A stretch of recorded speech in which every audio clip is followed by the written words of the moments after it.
Halo, selamat malam. Kembali lagi bersama saya Jania. Kita malam ini akan melakukan melakukan konfigurasi pada perangkat mikrotik. Jadi di sini ceritanya saya punya mikrotik baru dan akan saya konfigurasi untuk access point. Nah, gimana langkah-langkahnya? Mari kita coba. Hal yang pertama dulu kita lakukan adalah kita harus akses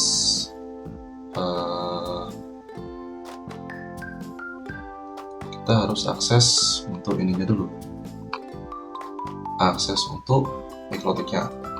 Jadi kita perlu switch ke mikrotik. Di sini saya ada mikrotik 9E7F33. Nah, kali ini kita akan akses mikrotiknya melalui aplikasi namanya Winbox. Seperti biasa, untuk memulai bisa bawa Winbox. Di sini nanti akan terlihat jika teman-teman di sini sudah mengakses mikrotik melalui WiFi, maka dia akan defaultnya mendeteksi device mikrotik pada jaringan tersebut. Kemudian dia juga akan identify sebagai mikrotik. Di sini saya ada board RB952UI5AC2ND yang mana adalah highlight. Kemudian ini sudah update versi paling baru ya saat ini, 7.7. Cara koneksinya gimana? Ya, kita cukup double klik ini, nanti dia akan muncul di sini. Ini login defaultnya admin, password tidak ada, kita hapus saja. Terus klik connect, maka dia akan, muncul dia tampilan Winbox login admin.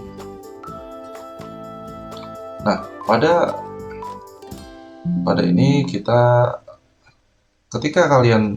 teman-teman mulai membeli mikrotik baru, maka mikrotik akan mempunyai default konfigurasi seperti ini.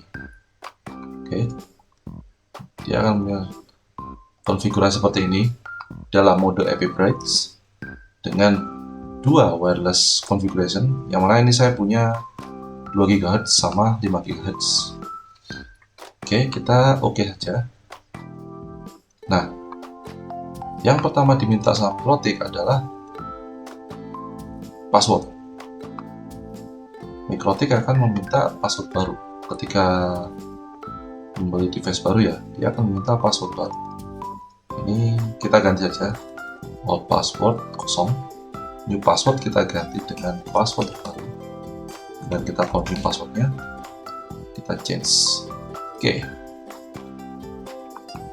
Nah, ketika change, untuk mengetes password baru berfungsi atau enggak, kita logout dulu dari sini ya. Kita disconnect dulu. Kemudian kita akan connect ulang. Kita login admin. Kita gunakan password awal ya, kosong. Dia nggak akan bisa connect karena password sudah diganti.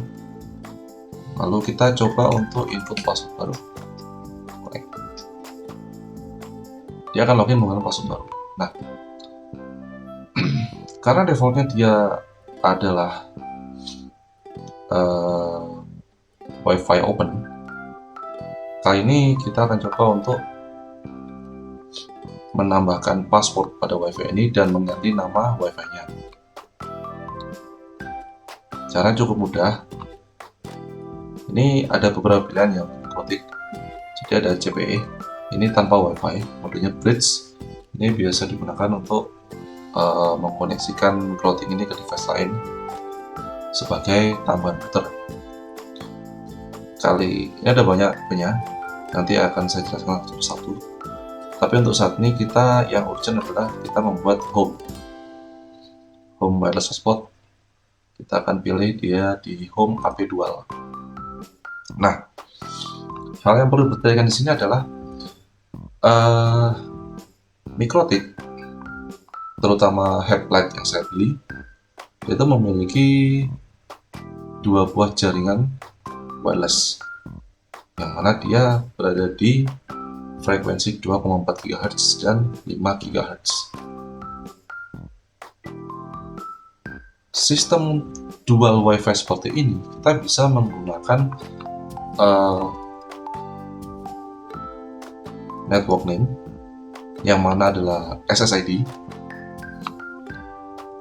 Kita bisa bedakan SSID menjadi dua, ataupun kita bisa menggabungkan nama SSID menjadi satu buah SSID. Nanti ketika dia menjadi satu buah SSID, maka device yang terkoneksi dia akan memilih sendiri dia mau koneksi ke 2,4 GHz atau 5 GHz. Biasanya ini HP-HP Android nih yang terbaru dia sudah support untuk 5 GHz. Kalau 2,4 GHz biasanya untuk smart device seperti lampu, seperti home speaker, Google Assistant, atau mungkin Alexa, Echo device. Nah, sekarang kita akan coba untuk mengganti network name ini ke network name yang baru. Kita kasih nama channel SSID. Untuk 5 GHz kita samakan juga namanya channelnya SSID. Frekuensi kita biarkan auto, kemudian bandnya biarkan saja. Untuk country kita set ke Indonesia. Ini. Oke. Kemudian untuk password kita masukkan password untuk SSID ini. Kita nggak mungkin dong open SSID ke orang lain. Kita set password untuk SSID ini. Kita ketikkan saja di sini. Oke. Nah, sekarang kedua adalah ini, internet. Mikrotik saya ini sudah saya sambungkan ke internet provider, di mana untuk IP-nya dia sudah mendapatkan dinamis dari provider, dari router provider. Jadi IP address yang tertera di sini adalah IP address dari router provider internet, di mana dia mendapatkan local netbox 192.168.1.2. Untuk netbox-nya ya ini dari router provider, jadi /24. Gateway-nya kita ke router provider tentunya 192.168.1.1. Kemudian disini ada MAC address dan firewall router. Ini routernya akan bekerja sebagai firewall. Nah, kemudian untuk local network ini adalah network yang akan kita pakai sebagai IP address dari masing-masing device kita yang terkoneksi ke mikrotik ini nantinya. Nah, defaultnya mikrotik akan memberikan IP address 192.168.88.1 untuk routernya. Nah, sementara saya biasanya memakai 10, kita ganti ke 10.1. Netmask itu biarkan saja, kita akan memakai /24 karena ini yang umum ya, kita pakai /24. Kemudian kita centang untuk DHCP server, kita centang karena router ini kita akan pakai sebagai pemberi IP untuk device-device kita yang lain. Nah, ini jangan lupa diganti, karena jika tidak diganti nanti device kita nggak akan bisa koneksi ke internet. DHCP server ring ini adalah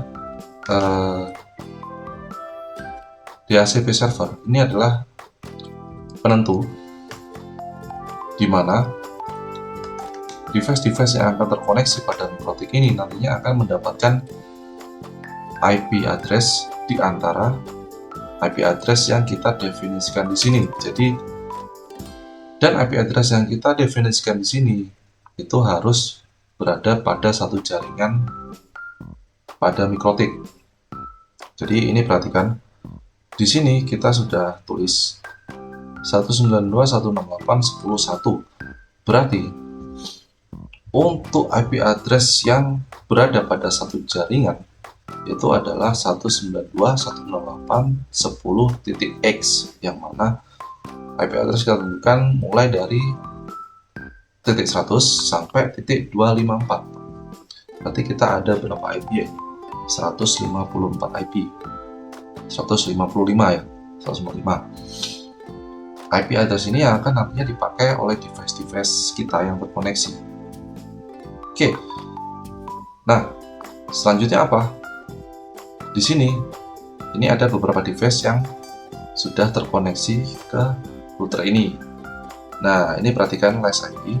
Ini IP yang sekarang terkoneksi 192.168.88. Itu adalah IP default yang tadi.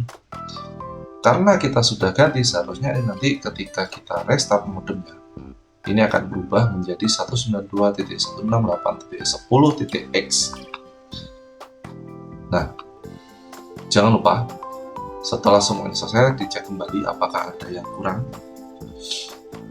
terutama di bagian local network, supaya nanti setelah kita apply dan restart MikroTik, maka device akan langsung terkoneksi. Nah, setelah semua selesai di setting, kita tinggal klik apply.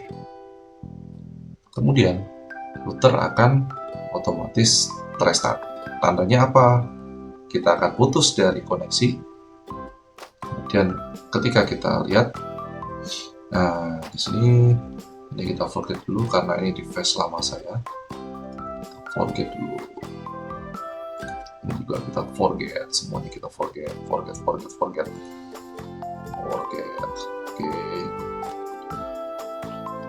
Nah, kita akan terkoneksi ke Chania SSID. Ini adalah device yang barusan kita setting. Kenapa ini langsung connected? Karena sebelumnya saya sudah pernah memakai SSID dengan autentikasi yang sama. Jika tidak percaya, kita disconnect lagi. Kita forget SSID-nya. Nah, ini dia. Dia ada Chania SSID, secure, connect. Ketika kita centang, kita connect. Nah, ini adalah password yang kita bikin tadi di dalam MikroTik. Kita coba untuk connect.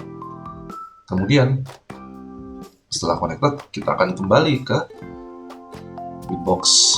Oke. Nah, ini adalah IP-IP yang barusan kita setting. Sini sudah tertera IP-IP-nya berubah menjadi 192.168.10 dan bla bla bla bla. Kenapa ada IP yang masih 88? Nah, jika terjadi seperti ini, maka device ini harus kita restart dulu agar dia bisa merefresh IP yang baru. Kita ada dua device, nanti kita restart. Setelah setting ini, kita tutup semua dulu. Setelah kita setting ini, kita perhatikan SSID kita ada dua kan, Chania SSID di 2,4 GHz sama 5 GHz. Biasanya untuk yang 5 GHz itu terjadi error karena salah setting pada tipe AP-nya. Kita coba cek di wireless, di menu bar ada wireless, kita klik. Nah, di sini ada dua wireless, WLAN 1 dan WLAN 2. WLAN 1 ini adalah 2,4 GHz, speednya 2 GHz. Ini berjalan dengan normal. Tetapi untuk yang 5 GHz, ini ada tulisannya merah no supported channel, scan list does not contain valid channel, dan no supported channel. Tidak perlu panik, ini adalah hal yang biasa ketika kita konfigurasi otomatis menggunakan QuickSet. Cara membentuknya gimana? Kita cukup klik, nah, nanti akan terbuka untuk interface-nya. Kita cukup pindah ke tab yang wireless, modenya kita biarkan IP Brights. Di bawah sini dia ada namanya installation. Ini dia terdeteksi sebagai indoor. Nah, entah kenapa di MikroTik ketika 5 GHz indeks sebagai indoor, itu akan terjadi no supported channel untuk Indonesia ya. Cara membentuknya gimana? Kita cukup memindahkan instalasi ke any, maka otomatis, dan kita klik apply, otomatis dia akan fix dengan sendirinya. Oke. Nah, dengan ini kita selesai untuk melakukan konfigurasi akses point pada MikroTik. Oke, selanjutnya kita akan coba untuk mengkonfigurasikan autentikasi yang lain. Misalkan saya ingin menggunakan hotspot pada MikroTik. Kita akan jelaskan di video selanjutnya. Jadi stay tune di channel ini ya.